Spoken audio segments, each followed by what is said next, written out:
السلام عليكم ورحمة الله وبركاته. ازيكم يا حبايب قلبي؟ عاملين ايه؟ يا صباح الفل والهنا والسعادة على قلوبكم جميعا يا حبايب قلبي. ازيكم يا حبايبي؟ عاملين ايه؟ وحشتوني جدا جدا من اخر فيديو. النهارده بقى جايه لكم بروتين جامد جدا جدا يا حبايب قلبي، ان شاء الله يعجبكم. اول ما نبدأ الفيديو بتاعنا بقى يا حبايبي نصلي على الرسول عليه الصلاة والسلام. اللهم صل وسلم وبارك على سيدنا محمد وعلى اله وصحبه اجمعين. دخلنا بقى يا حبايب قلبي نفطر بقى كده الطيور بتوعنا.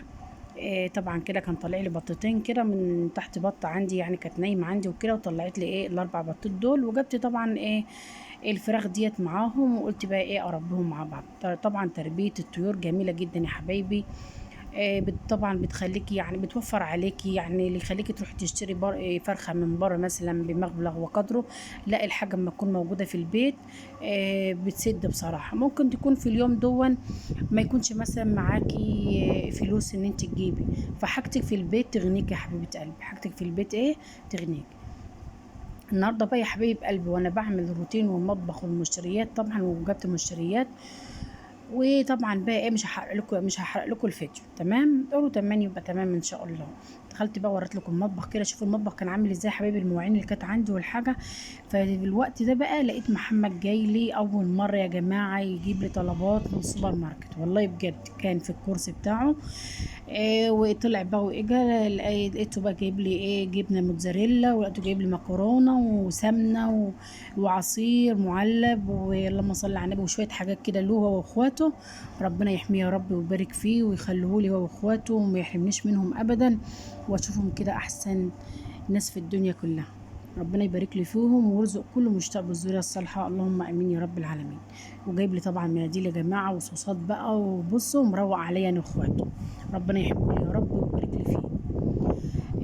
طبعا كنت عامله لكم الفيديو يا حبايب قلبي وقايله لكم فيه على الاسعار، بس طبعا قال لي يا ماما لا، ابقي انت قولي ابقي انت اتكلمي انت على الفيديو يعني وانا بسجل يعني. طبعا هو كان قايل على الاسعار يا جماعه، بس والله ورقه الاسعار طبعا، يعني بصوا يا حبايبي بعد ما صورت الفيديو فجيت ابص على الورقه ما لقيتهاش. المهم يا حبايبي ان شاء الله هعمل لكم فيديوهات تانية بالاسعار وكده باذن الله ان شاء الله. المهم بقى يا حبايب قلبي، طبعا احنا كستات بقى، بصوا يا ولاد، احنا كستات بيت ساعات بنحس ان الشغل ملوش نهاية، يعني بنفضل طول النهار شغالين، وبنحس يعني بنبقى ساعات عايزين مثلا يعني نخلص شغل البيت كده ونقعد كده نستريح كده، يبقى حالتنا النفسية تكون كويسة كده. طبعا بقى هو بصراحة شغل البيت ما بيخلص، والله العظيم ما بيخلص، يعني بتفضل يعني ست البيت دي شغالة طول اليوم في البيت، ما بين الولاد وبين الأكل وبين الشرب وبين الغسيل. فربنا يا رب يعيننا جميعا، اللهم امين. هنعمل ايه بقى يا ولاد؟ في يعني لازم نروق برضو كده على نفسنا.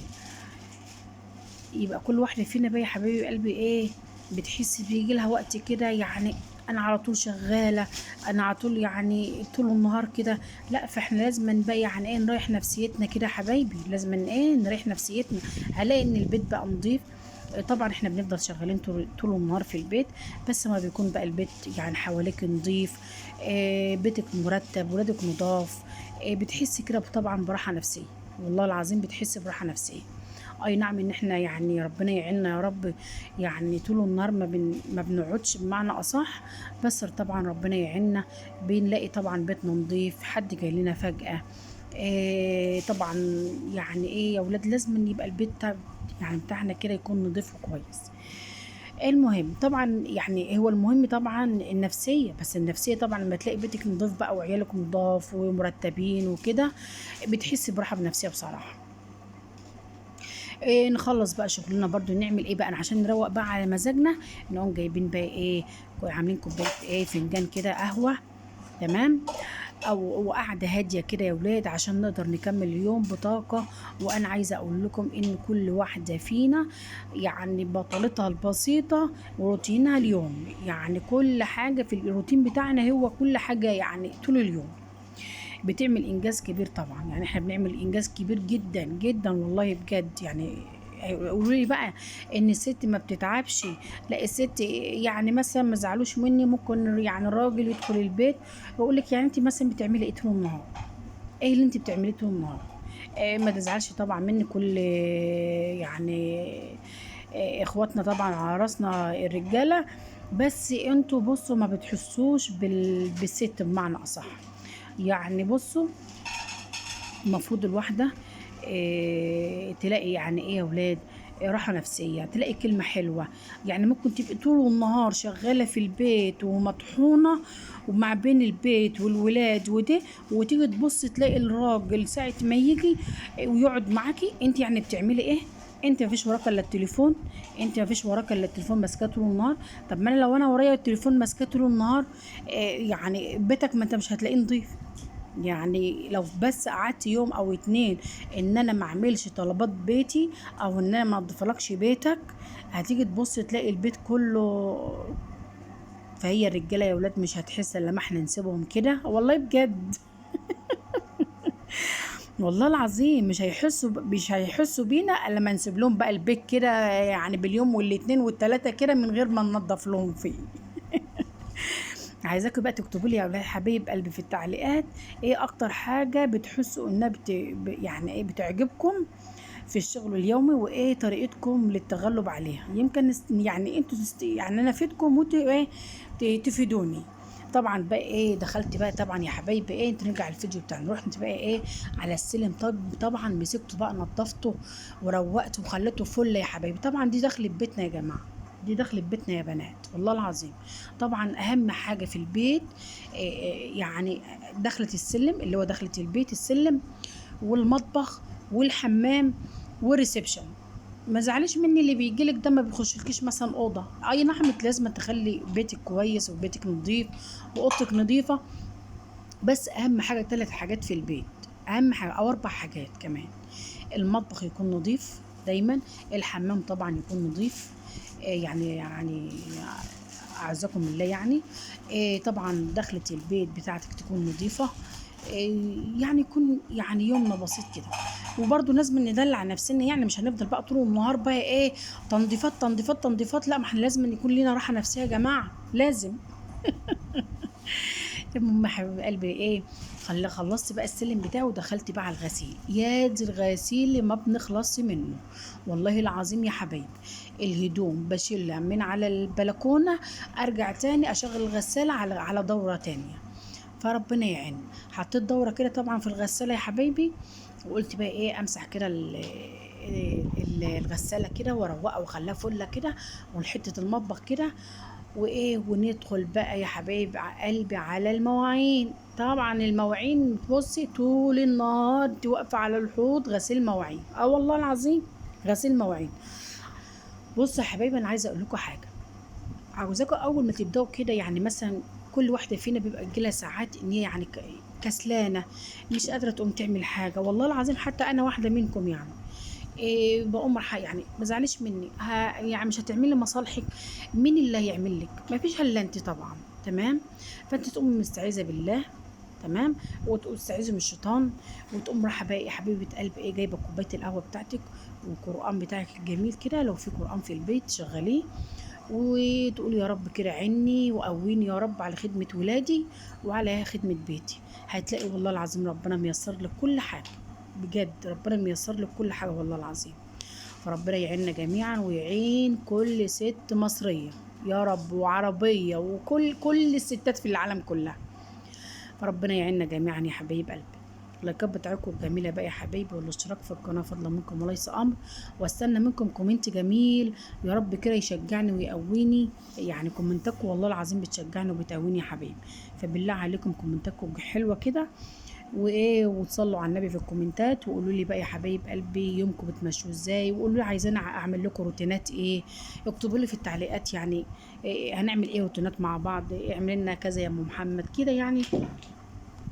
وبجد اللي انتوا تطلبوه يا حبايبي وانا هعمله لكم باذن الله. النهارده بقى انا عملت لكم كده تنظيف كده، ما عملتش معاكم اكل وكده، بس معلش يا حبايبي قلت يعني مش كل فيديو بقى اقعد اعمل معاكم الاكل، وكمان مش عايزه اطول عليكم الفيديو.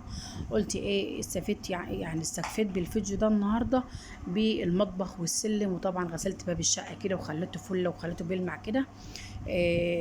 ويعني يعني شلت بقى منه التراب وشلت منه طبعا، لان انا عندي السلم مش زي ما انتم شايفينه، مش مش مبلطاه وكده يعني، بس ربنا ان شاء الله يفرجها كده من عنده، وباذن الله نبدا نعمل حاجه حاجه ان شاء الله. المهم يا حبايب قلبي، نصلي على الرسول عليه الصلاه والسلام. اللهم صل وسلم وبارك على سيدنا محمد وعلى اله وصحبه اجمعين. دايما الصلاه على النبي على طول يا حبايب قلبي، والاستغفار وبصوا كل حاجه حلوه. يعني القران والله العظيم بيريح القلب بصراحه. القرآن بيريح القلب والله العظيم، وبيعطي بيعطي طاقة إيجابية، والله العظيم بجد بيعطي طاقة إيجابية. فالمهم يا حبايب قلبي، قعدت بقى ايه انضف طبعا، اغسل في المواعين زي ما انتم شايفين، وشايفين البوتاجاز كمان لسه في حاجات على البوتاجاز كده، برضو شيلتها ونضفتها وخليتها ايه، خليتها فل. يلا يا نهى قولي لحبايبك حطوا اللايك، حطوا اللايك والاشتراك والاشتراك في القناة، والاشتراك في القناة في القناة في القناة. قولوا لهم يلا ازيكم يا حبايبي، ازيكم يا حبايبي عاملين ايه؟ قولوا لهم وحشتوني، وحشتوني. حطوا لي اللايك حطوا لي اللايك والكومنت الجميل منكم والكومنت الجميل منكم. المهم يا حبايب قلبي ايه، قعدت بقى كده ايه، خلصت طبعا كده المطبخ، خلصت كده يا حبايب قلبي المطبخ كده ايه، وروقنا كده المطبخ ومسحناه، ويعني ايه خلينا كده البيت نضيف وحلو كده وراحة نفسية كده وربنا يعيننا جميعا يا رب، وربنا يجعلها سنة سعيدة كده على أولادنا يا رب. وطبعا احنا بدأنا بقى على الدروس، وبدأنا بقى على وجع، يعني بدأنا في وجع الدماغ بمعنى أصح، يعني الدروس بقى وطبعا والمدارس عندنا إن شاء الله هتبدأ في شهر 9 بإذن الله، هيبقى 20 يا إما تبقى 20/9 كده يعني. فبدأنا بقى طبعا الدروس، فربنا يا رب يجعلها كده سنة سعيدة، واستر ولادنا ويبارك لنا فيهم ويخليهم لنا يا رب، وارزق كل مشتاق بالذرية الصالحة، اللهم امين يا رب العالمين. وانصر اخواتنا في فلسطين وفي غزة وفي جميع البلاد العربية، اللهم امين. ربنا ينصرهم نصرا عزيزا مقتدر، بحق لا اله الا الله محمد رسول الله. يلا حبايب قلبي، اللايكات بتاعتكم جميله فضلا منكم وليس امر، وعايزه منكم تشجيعات بقى عشان إيه يعني نكون كده ان شاء الله عيله كبيره كده مع بعض، ويكون اخواتي وينوروني كده ويشرفوني باذن الله. طبعا يعني انا كل مره بجيب لكم غسيل المواعين يا ولاد، كلكم على طول كل مره بجيب لكم غسيل بس معلش والله العظيم على طول يا جماعه، يعني احنا ده هو ده الروتين اليومي بتاعي، انا قلت اعمل معاكم الروتين اليومي بتاعي.